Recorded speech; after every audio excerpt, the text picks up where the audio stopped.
right. Okay, d4, and we immediately see e5. We've been here before. Let's jump in with knight d5 and immediately put the question to our opponent. All right. And that only took how many moves? 7 moves. You're lost. Can't take this opening seriously, and neither should you.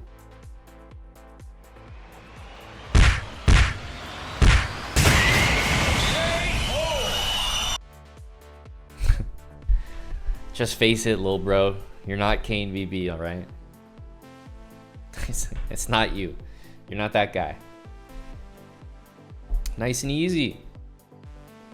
Like I said, you should be, you know, happy when people play d5, so you can play the Queen's Gambit, but you should be happier, the happiest, when people play e5. Take it. All right, we got the white pieces again. Let's go d4, c4, sticking with this stuff. And actually, it looks like we will get d5, so instead of playing e4, I'll play knight c3. Oh, okay. I think we should probably be playing e4 at this point. So if d5 happens, eventually we could play this. Knight g6, huh? Interesting. Well, I certainly want to play h4, but at the moment I realized that actually is a pawn sack. So let's just develop normally first, but I'm certainly going to play h4 immediately against a knight like that. What the hell is this guy doing? Let's keep going. Put the bishop on. I mean, this is quite literally the worst, especially if he gives up his. Oh no, buddy, please. have some self-respect here. Like, no. Give up a dark square bishop. I can't. It's too far. That's a step too far. I can't sit here and pretend that I'm okay with stuff like that. You know, it's not acceptable. Oh man, this is just brutal. Tonight's trapped because of his terrible position. I got no words for that. No words for that. Imagine your own knight is trapped on e7. You know how bad of an opening you have to play that your knight is trapped on e7? Like 10 moves into the game? Like, your opening has to be so bad. Ay, ay, ay.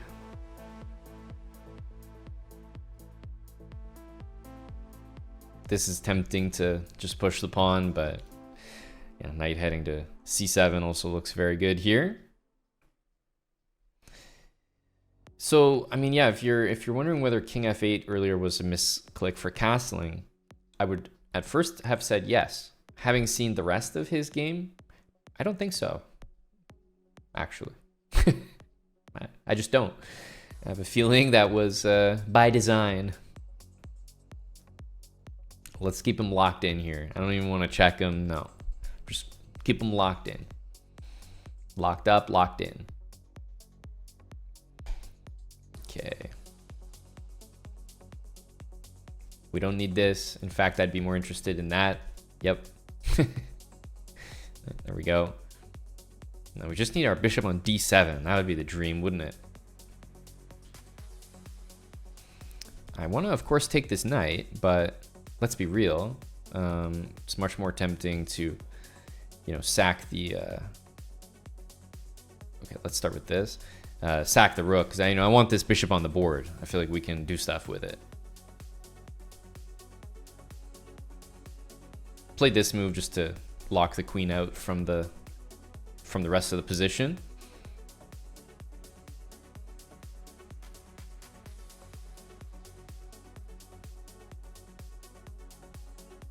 Mission bishop d7.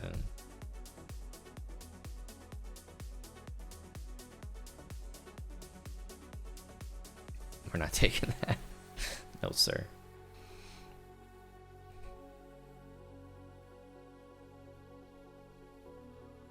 We need to see g3. Yep, okay. We're getting, yep, closer, closer. We just need queen a4, matter of fact.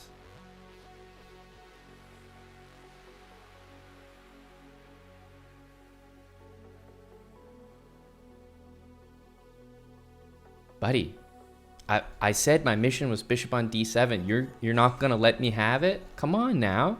We're at the finish line here.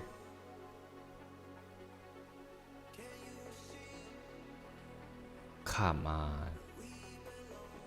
I called it. I called my shot. Like, I let it be known. I wanted the bishop on d7. You're gonna play a move like, come on, bud. Really? Like, you're gonna play a move like that. It's completely losing.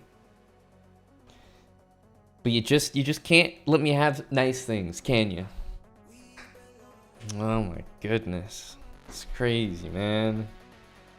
It's like we were in the building for bishop c6, bishop takes d7 mate. It's incredible.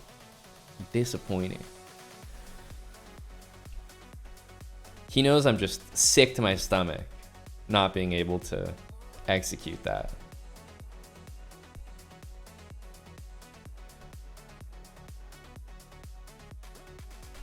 Just sick.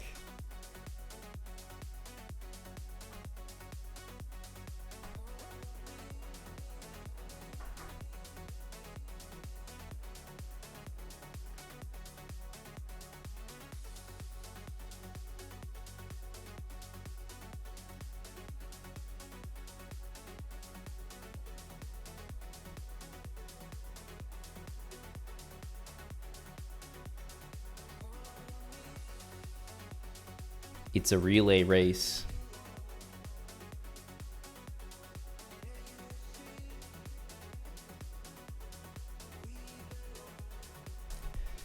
GG. Man, I tried for you guys. What can I say? I tried to make it happen. This was one of the worst openings I've ever seen. Just no comment. Absolutely atrocious. Knight's trapped on your own side of the board on e7, 10 moves into the game. And we made it happen. I mean, this is a very satisfying checkmate. Can't believe we were denied.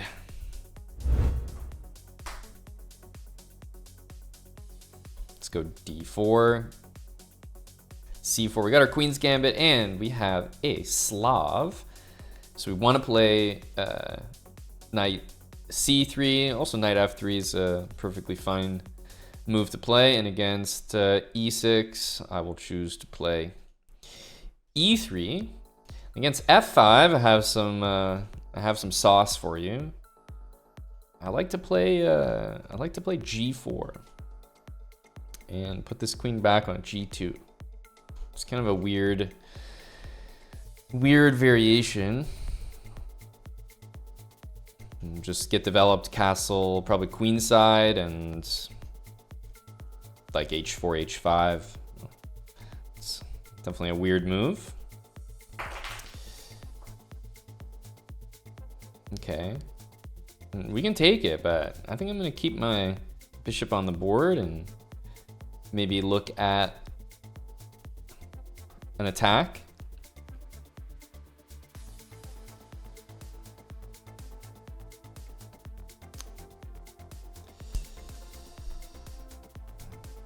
Let's chuck that up there and see what happens next. Just like knight h7, rook h5. I don't have it all worked out, but there's stuff. There's stuff here. Like I said, don't have it all worked out, but we're threatening to threaten. It's the best thing you can do in chess. Threaten to threaten.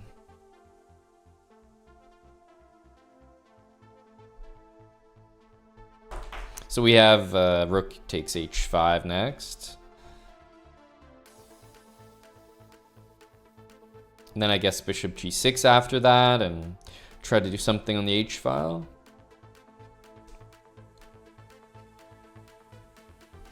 But it's not a forced win or anything. It might be now though. queen here. Yeah, this looks like trouble. Not only is this hanging, but so is this one.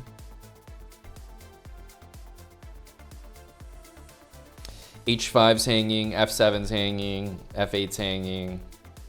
It's all hanging. This looks brutal. It's all hanging. That's hanging as well. Now that's hanging. Oh my god, what a disaster.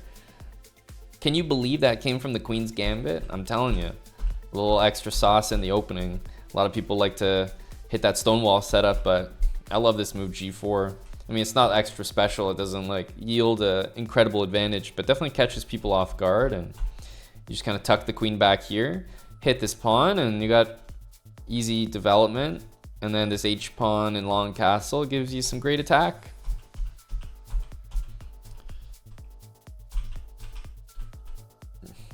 I think it's pretty much lost here. I don't know how you defend everything. Like, I'm gonna sack pretty much no matter what here. Okay. We got D4, we got the Queen's Gambit. Let's play Knight C3. We've seen this. So far, so good. Play E3. And now I would say H6 is definitely a strange move here, but you can kind of understand maybe what Black is trying to do with that move. I would have expected, yeah, probably Bishop F5 a bit more. Because, for example, now if he just trades, I don't think it'll make much sense. I think we can play this. I don't really know if this is going to be good for. I don't know who this is going to be good for, but I know that he's wasting a little bit of time over here.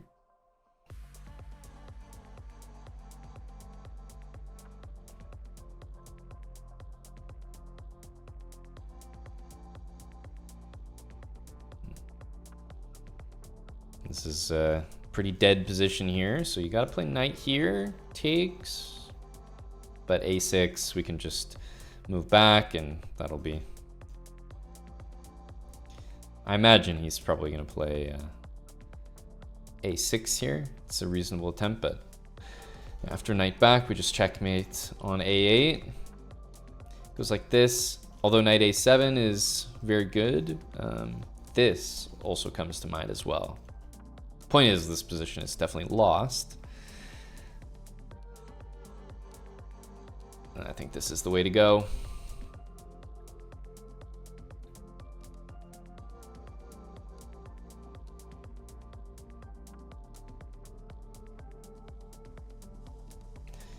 Let's get the heck out of there. So we take the rook, we keep everything. It's like a dream come true. Let's retreat. I mean, we're up a lot of material at this point. We've got an extra rook, we've got an extra piece. This is a 1800, by the way. Very successful opening for us.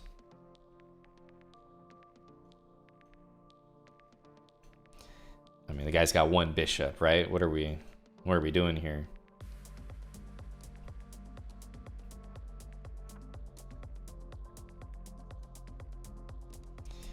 What are we doing here?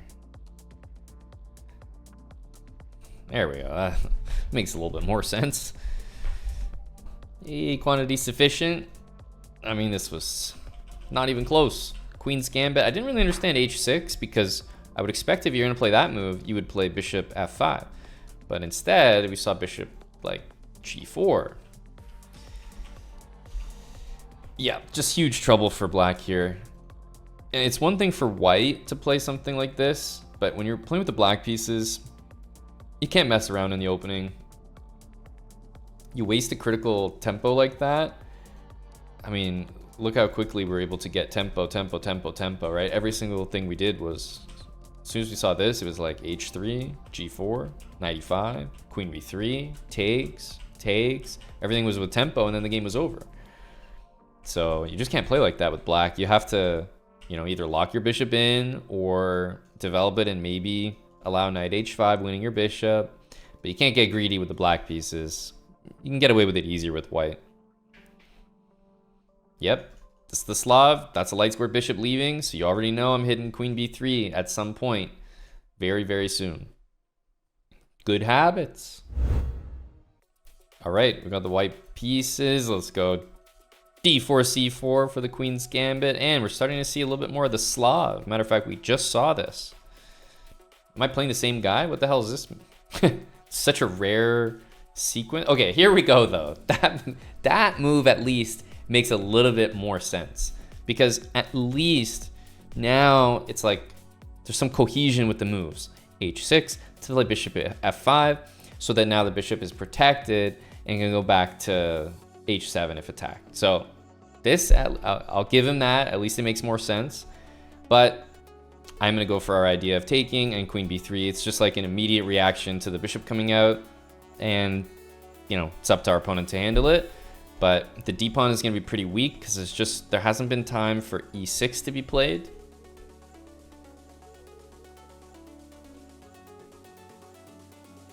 Okay, so queen here. It is a free pawn. I think I'm just going to go grab it.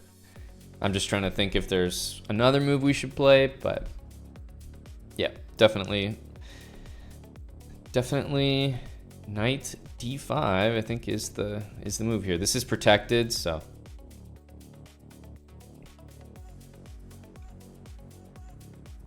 I think just queen back. We've kind of done our job here. Just bishop d2 next. Bishop e2 castle. I mean, we just won the center pawn. This is a huge achievement in the position. Don't really get that move.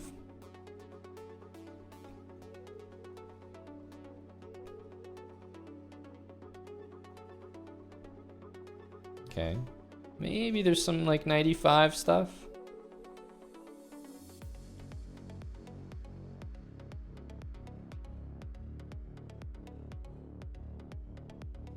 '85, A6.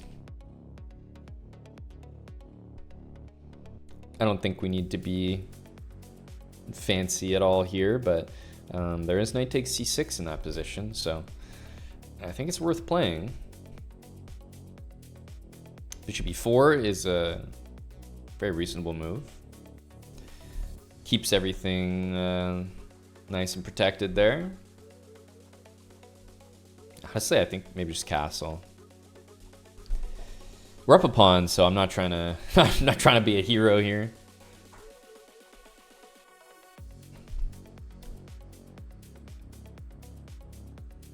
I mean, this is a lot of pressure. Let's get real. That's a ton of pressure.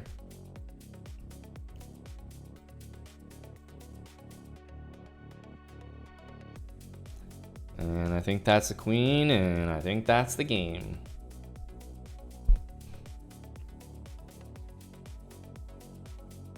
So that was, I'm just like, I can't believe that we saw not only the exact same opening with the Slav, but what are the actual chances we see not just that, but also h6 back-to-back, completely different opponents. So weird. That was like I couldn't even believe that was happening. I thought for sure it had to be the same opponent, but then why would we get the white pieces twice against the same guy? So that was really weird, but at least this guy played bishop f5. But you're starting to see, like, as black, as I said, you can't mess around in the opening. You can't be playing these slow moves like h6, these feel-good moves to protect your bishop. You don't have that luxury. You're playing with the black pieces. You're on the back foot already. It's your job to equalize the position, not play for an edge. It's kind of a niche line that we just saw twice in a row, and both games were just complete stomps. Like, it wasn't even close. So yeah, bishop f5, that would be more of a standard move. There's some theory after bishop f5 that goes like this. So you can imagine that if I can just add knight f3 and h6 to this theory, it's like, it's on steroids now. It's even better. All right, we got the white pieces here. Let's go with d4, and against d6, yeah, we're not really getting that same position. Matter of fact, we are up against King's Indian here. No Queen's Gambit, but that's all right. This is the setup I've been recommending kind of against the Hippo, against King's Indian, against all of them. Every single one.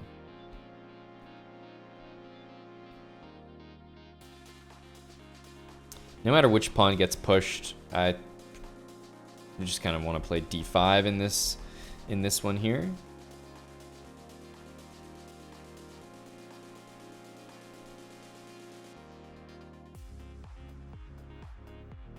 b4 is an idea, so often black likes to play a5.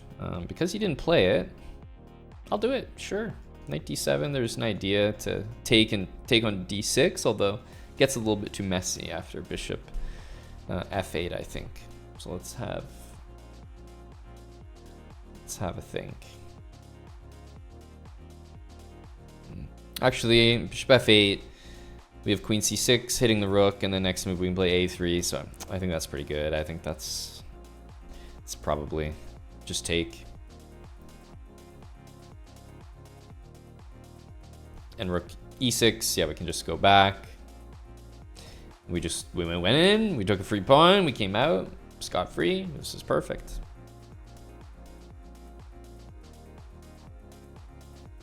Bishop b3, c5, these are gonna be pretty good moves here.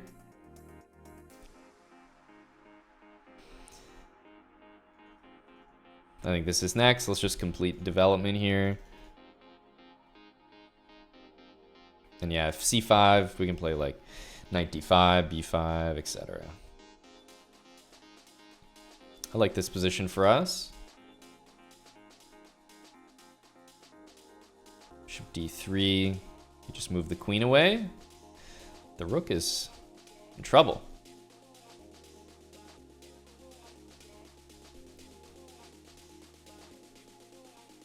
Okay, we're up a rook, but I regret to inform you we might lose a pawn here, guys. This could be the beginning of the end.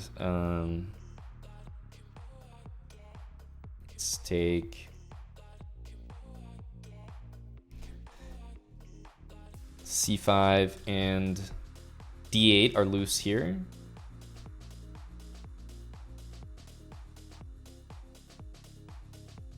And obviously a move like knight d3 will never be good. It's like pinning himself. We just attack it.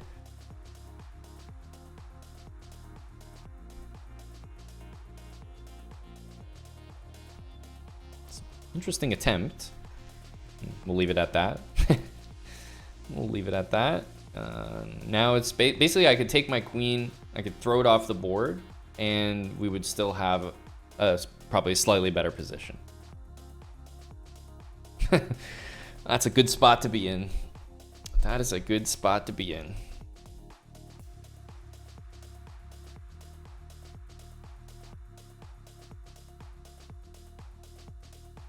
Knight takes looks like queen c5, but actually queen f7 makes our life a little bit easier. GG. Inching up ever closer to 1800.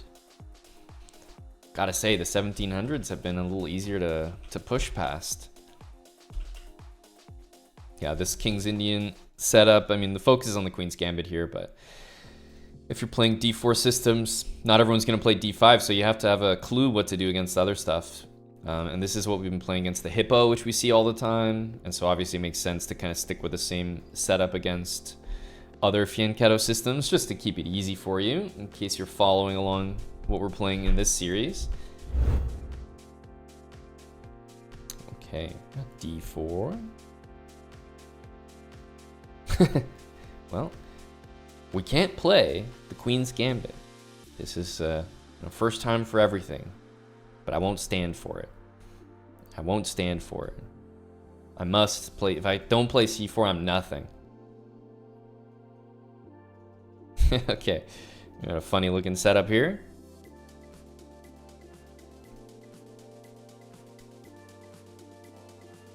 Make sure to defend when attacked. And lock that bishop out. Ugh.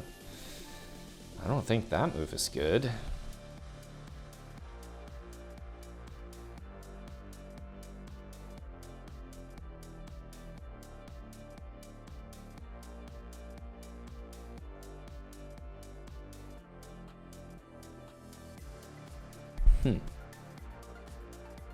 This position is looking a little rough here.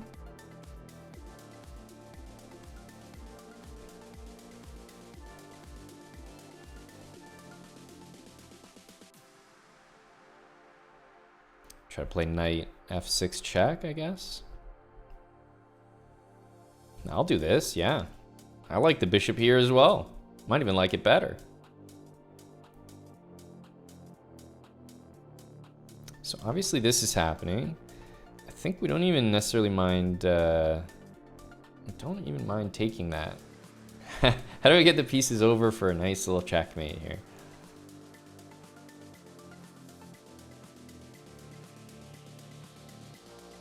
I kind of like this. I'm a little bit hopeful that maybe he takes the rook. He wins material there. But it's kind of the position we want to play.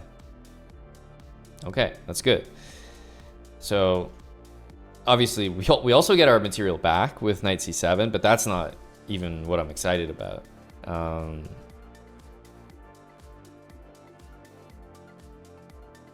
It's just like, oh man, it's gonna be tough to make a move here pretty soon for our guy.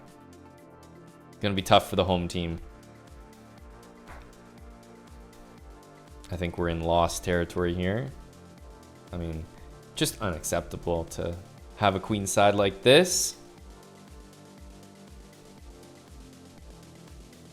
Fair enough. You know, the sick, twisted part is I think the best move is not to take the queen. I think the best move is this. It's sick. It's just sick.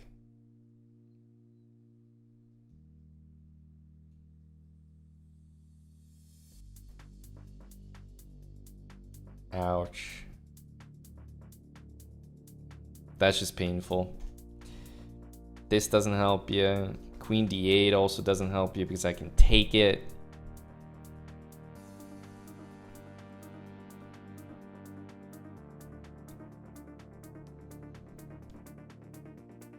Just brutal.